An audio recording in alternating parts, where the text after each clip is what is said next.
Hello friends, welcome back to my channel English notes. Friends, आज मैं आप लोगों के साथ मुंशी प्रेमचंद की एक और नॉवल गोदान की स्टोरी शेयर करने वाली हूँ। वीडियो अच्छी लगे तो मेरी वीडियो के नीचे लाइक का बटन प्रेस कर दीजिएगा और मेरे चैनल को सब्सक्राइब कर दीजिएगा। गोदान उपन्यास की हिंदी में समरी। गोदान उपन्यास मुंशी प्रेमचंद द्वारा रचित भारतीय साहित्य का महानतम उपन्यास है। इसकी रचना उन्होंने सन 1936 में की थी। यह उपन्यास उस समय के गरीब किसानों की दशा को दिखाता है तथा उस समय के समाज की संरचना को भी परिलक्षित करता है। हिंदू धर्म के अनुसार हर हिंदू को जीवन में एक बार गोदान अर्थात गाय का दान करना चाहिए, क्योंकि मृत्यु के पश्चात जब आत्मा वैकुंठ लोक जाने लगती है तो रास्ते में वैतरणी नदी पड़ती है। उस समय दान की हुई गाय अपनी पूंछ को उस व्यक्ति के आत्मा के हाथ में दे देती है और उसे उड़ाकर वैकुंठ धाम ले जाती है।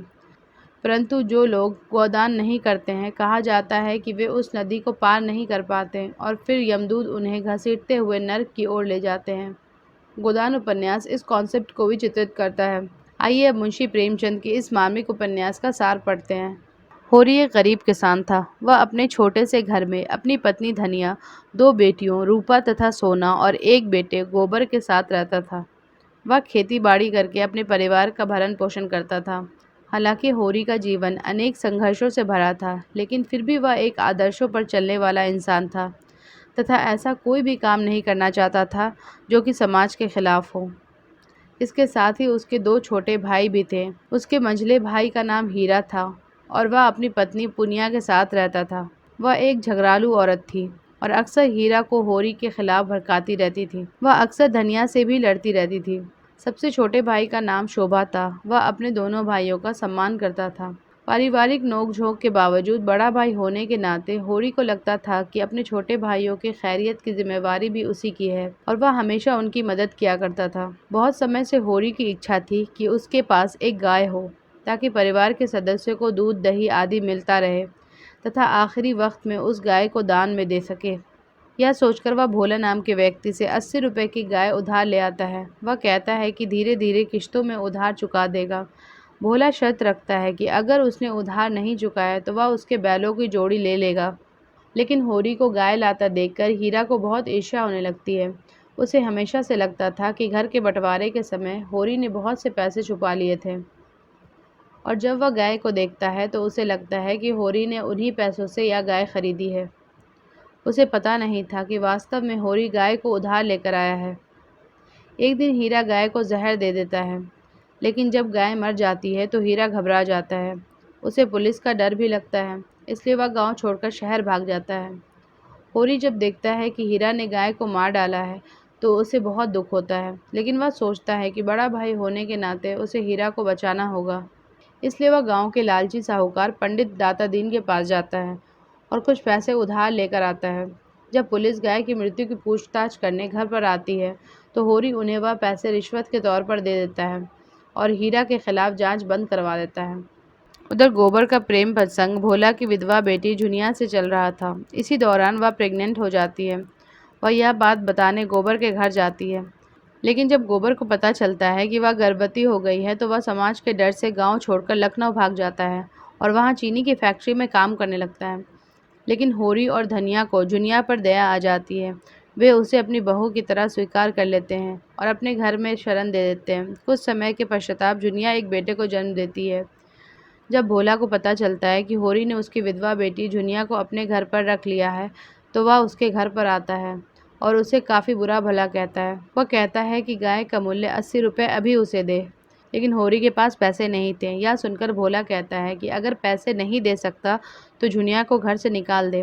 वास्तव में वह अपनी बेटी से नाराज़ था। उसके मुताबिक उसने उसकी इज्जत मिट्टी में मिलाई थी और वह अपनी बेटी को सज़ा देना चाहता था, परंतु होरी इसके लिए तैयार नहीं होता और जुनिया का पक्ष लेता है। इससे क्रोधित होकर भोला ज़बरदस्ती होरी के बैलों की जोड़ी अपने साथ ले जाता है। इसके बाद होरी को खुद ही खेतों में हल खींचना पड़ता था, जिससे उसकी सेहत पर बुरा असर पड़ रहा था। एक दिन दादा दीन को पता चलता है कि होरी ने जुनिया को अपने घर में रख लिया है। यह सुनकर वह बहुत क्रोधित होता है और होरी से कहता है कि तुम समाज के खिलाफ एक कार्य कर रहे हो, अपने से छोटे जाति वाली लड़की को अपने घर में बहू बनाकर रखे हो। इसके बाद वह होरी पर पंचायत बिठा देता है। पंचायत होरी से कहता है कि उसके सामने दो रास्ते हैं, या तो समाज उसे बॉयकॉट कर दे या तो वह कुछ जुर्माना पंचायत को भरे। लेकिन होरी समाज से बेदखल नहीं होना चाहता था, इसलिए वह फिर से दादा दीन के पास जाकर पैसे उधार लेता है और पंचायत द्वारा लगाया गया जुर्माना भरता है। इससे वह बायकॉट से बच जाता है, लेकिन अब उस पर कर्ज का बोझ बहुत ज़्यादा चढ़ चुका था।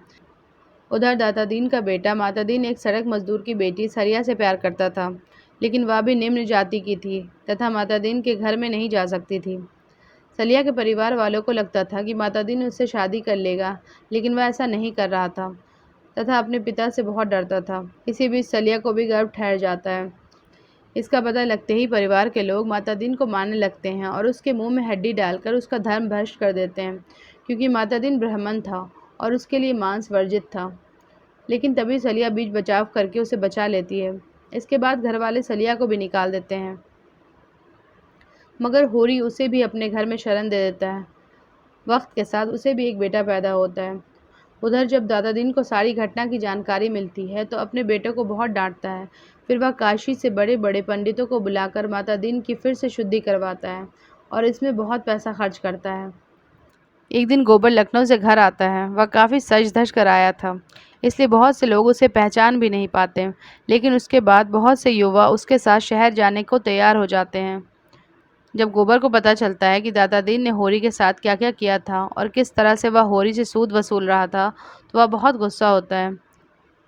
वह पिता से कहता है कि दादा दीन पर कोर्ट केस करो, लेकिन होरी उसे समझा बुझाकर शांत कर देता है, क्योंकि उसे देश की न्यायपालिका की जानकारी थी कि किस तरह एक केस में आदमी की ज़िंदगी बीत जाती थी और फिर भी न्याय की गारंटी नहीं होती थी। साथ ही वकीलों को देने के लिए होरी के पास पैसे नहीं थे। कुछ समय तक गांव में रहकर गोबर अपनी पत्नी और बेटे के साथ फिर से लखनऊ चला जाता है। उधर माता दीन को एक दिन मलेरिया हो जाता है। उसी दौरान उसे एहसास होता है कि वह सलिया से कितना प्यार करता है। एक दिन वह अपना जनेऊ उतार देता है और सलिया को अपनी पत्नी के रूप में स्वीकार कर लेता है। समय बीतता रहता है और होरी का कर्ज बढ़ता ही रहता है। वह रात दिन मेहनत करता था, लेकिन फिर भी अपना कर्ज नहीं उतार पाता था। उसके पास बैल भी नहीं थे और इस वजह से उसका स्वास्थ्य लगातार गिर रहा था। आखिर एक दिन वह बीमार पड़ जाता है। उसे लगता है कि उसकी मृत्यु करीब है। यही सोचकर एक दिन वह अपनी पत्नी को बुलाता है और 1 रुपये देकर कहता है कि पंडित को बुलाकर उसके हाथ से गोदान करवा दो। उसकी पत्नी पंडित को बुलाती है और होरी से गोदान करवा देती है। इससे होरी को बहुत संतुष्टि मिलती है। कम से कम उसकी एक इच्छा तो पूरी हो गई थी। तभी हीरा भी शहर से वापस आता है और होरी से अपने अपराधों के लिए माफ़ी मांगता है। होरी उसे भी माफ़ कर देता है। कुछ समय बाद होरी की मृत्यु हो जाती है और उसे सभी चिंताओं से मुक्ति मिल जाती है। दोस्तों, उम्मीद है आपको गोदान उपन्यास का सार पसंद आया होगा। If you like this video, please like, share, comment and subscribe, and please don't forget to press the bell icon for new video notification. And if you want more English literature notes, please visit our website easyenglishnotes.com. Thanks for watching.